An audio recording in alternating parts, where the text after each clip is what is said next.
Hello and welcome to the 400th Battle of the Ports. In this show we are going to take a look at a game I really can't stand. Yes, it's true. I've never been a fan of Super Mario Bros. And never will be. Am I sick? Well, maybe to some, but yeah, I'm definitely in the minority on this one. But enough about me, let's talk about the game. Super Mario Bros. Was designed by Shigeru Miyamoto and Takashi Tezuka. They drew from their experiences working on Devil World and the side-scrolling Excite Bike and Kung Fu to advance their previous work on platforming, athletic games such as Donkey Kong and Mario Bros. The design of the first level, World 1-1, serves as a tutorial for platform gameplay. Super Mario Bros. Is frequently cited as one of the greatest video games of all time, with praise for its precise controls. Yeah, right. But clearly, as I said, I'm in a minority opinion when it comes to Mario.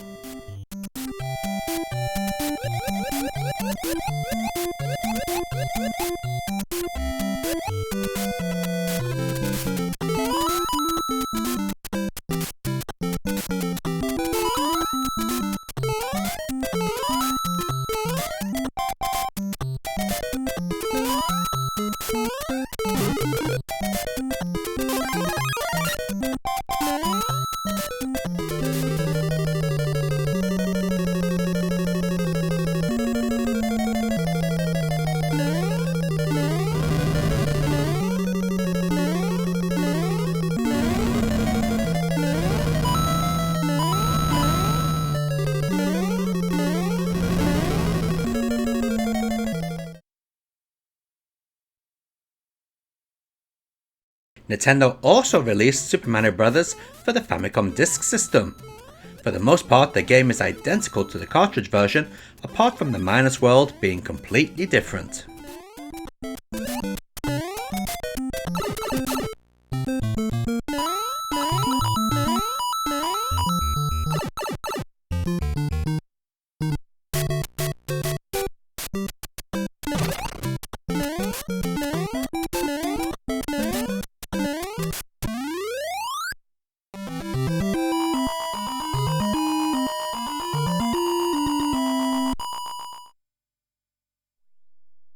Versus Super Mario Bros. Is a 1986 arcade adaptation.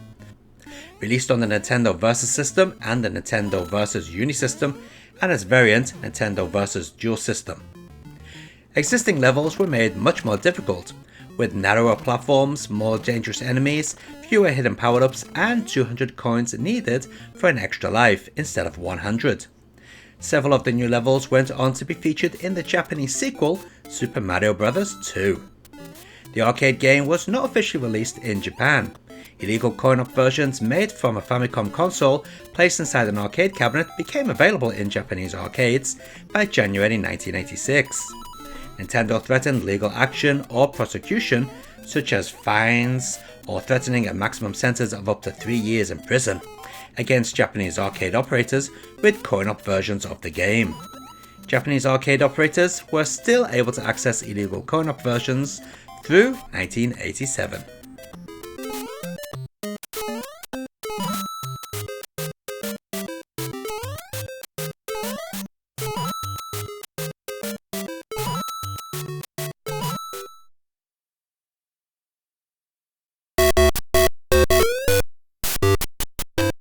A remake of the game titled Super Mario Bros. Special, developed by Hudson Soft, was released in Japan in 1986 for the NEC PC 8801 and Sharp X1 personal computers.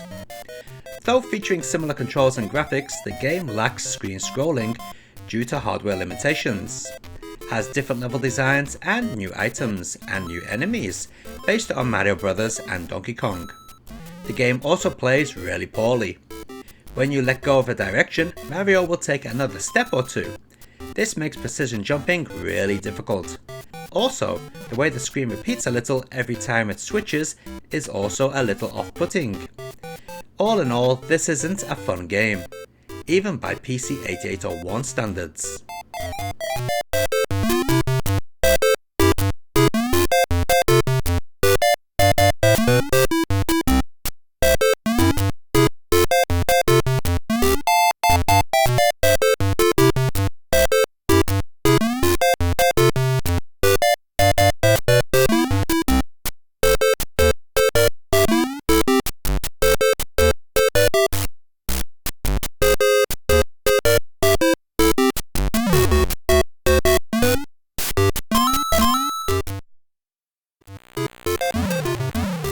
Next up is the Sharp X1 port of Super Mario Bros. Special. This version fares a little bit better than the NEC PC 8801 version. We have better defined graphics and music that plays at the right speed, and even some scrolling. Although all action does stop when the screen scrolls. Sadly, the game plays really slowly on a standard Sharp X1. Maybe it will play faster on an upgraded system. I doubt it though, because the NEC PC 8801 version doesn't.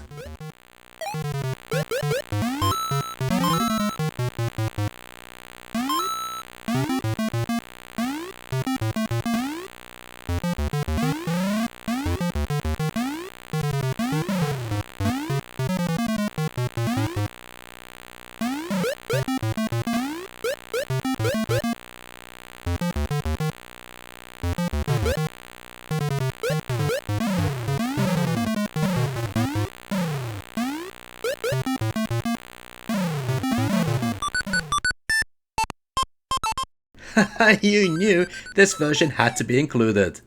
This is the Nintendo Game & Watch release of Super Mario Bros. Things don't get much more basic than this.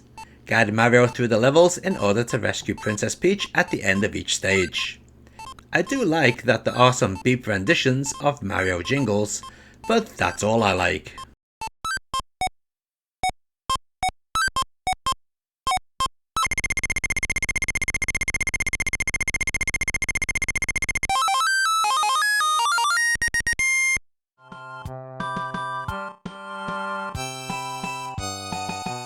Super Mario All-Stars, a compilation game released in 1993 for the Super Nintendo Entertainment System, features a remake version of Super Mario Bros., alongside remakes of several of the other Super Mario games released for the Nintendo. This version of Super Mario Bros. Included in this compilation has improved graphics and sound to match the Super Nintendo's 16-bit capabilities, as well as minor alterations to some of the game's collision mechanics. The game also features the ability for a player to save the progress midway through the game, and changes the game's multiplayer mode so that two players switch off after every level, in addition to whenever a player dies.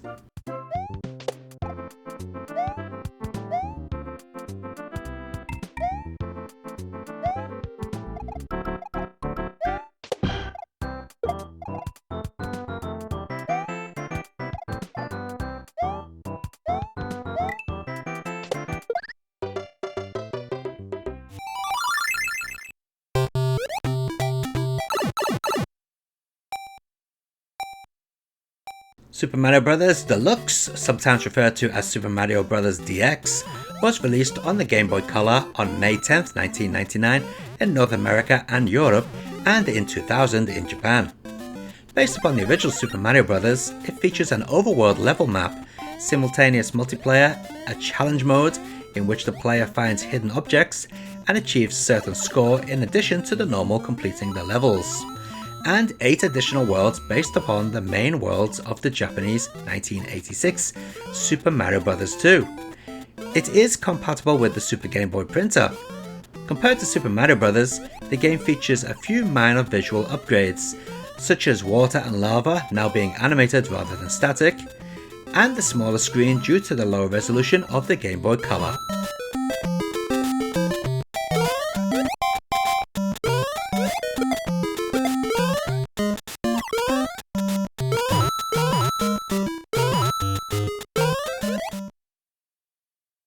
Alright, now it's time to take a look at some knockoffs.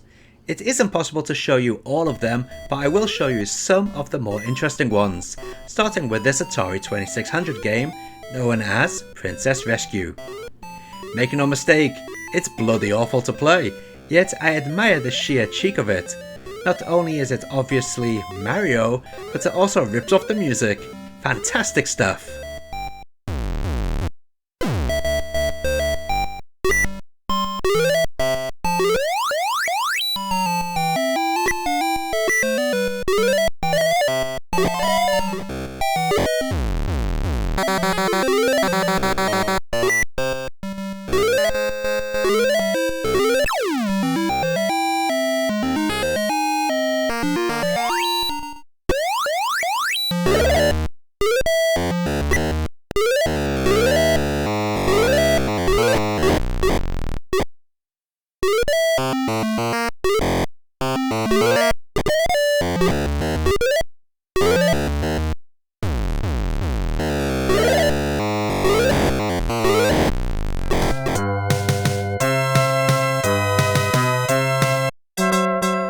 This unlicensed port of Super Mario Bros. For the Mega Drive actually goes under the name of Super Mario Bros. 2.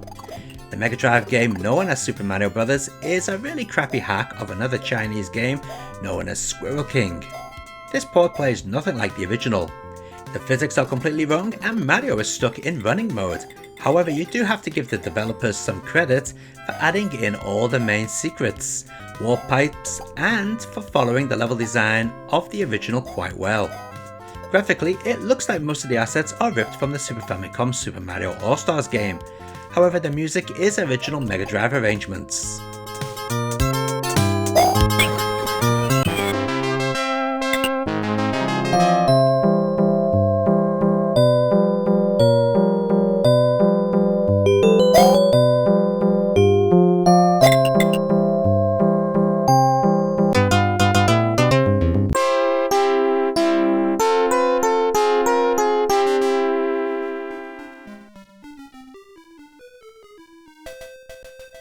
Now this one is kinda shocking because in Korea this was seen as an official release by Zemina.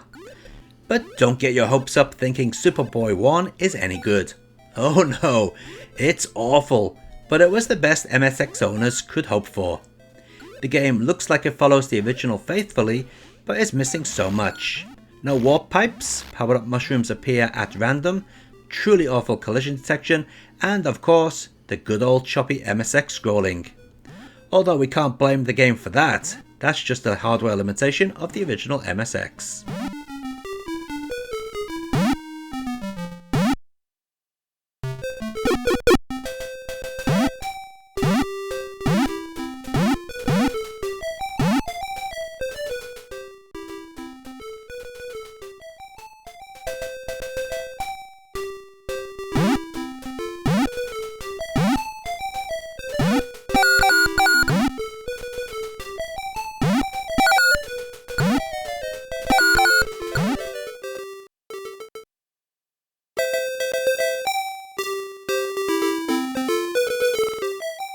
(1989) was the year Superboy 1 was released on the Sega Master System.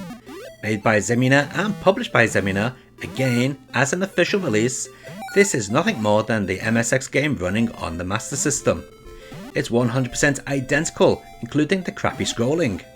Which leads me to think that this may actually be an SG-1000 game, as they do run on the Sega Master System.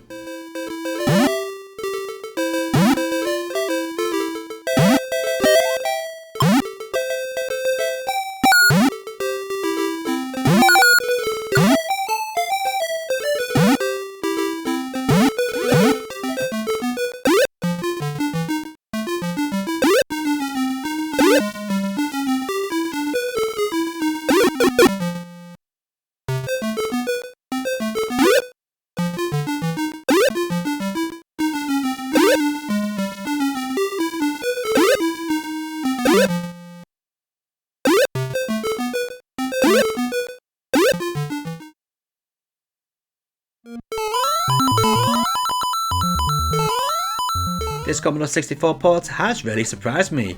It just goes to show how close the C64 could get to the Famicom. This even sounds like a Famicom.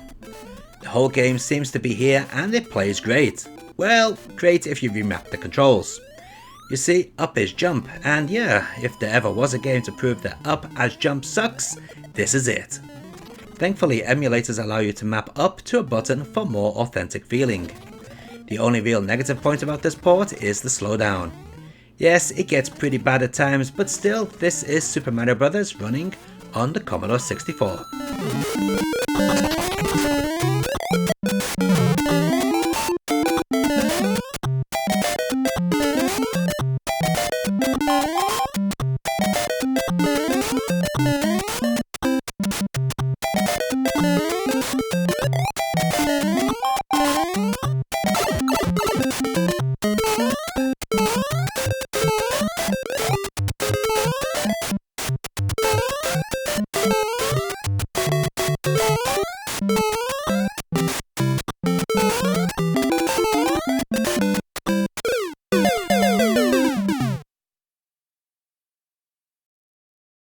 Check this out, Super Mario Bros. Running at 50 frames per second on a ZX Spectrum. Now this is amazing. Sure, it's not the full game, but what is here is very impressive. Sadly, like the C64 game, up is jump, but again, remapping can solve that issue. Sadly, this port is prone to crashing, as you can see right about now.